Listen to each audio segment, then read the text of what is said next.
नमस्कार।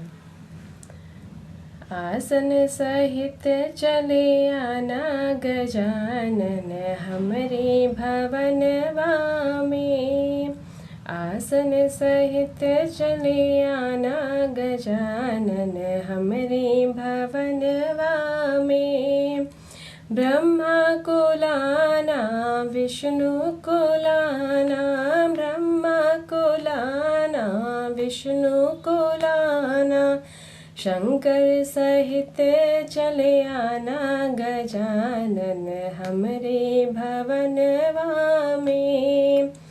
आसन सहित चले आना गजानन हमरे भवनवा में।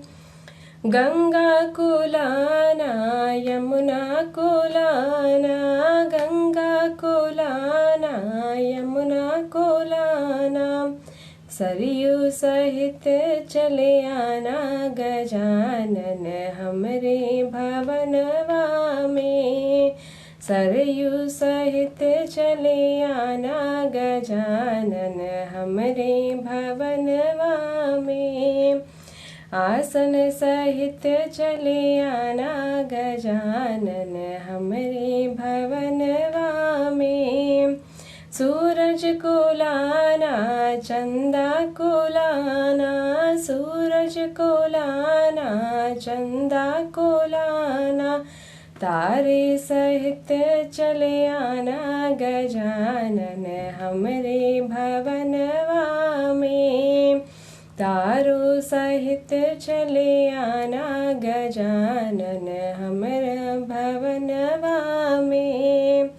रिद्धि को लाना सिद्धि को लाना, रिद्धि को लाना सिद्धि को लाना, मूषक सहित चले आना गजानन हमरे भवनवा में।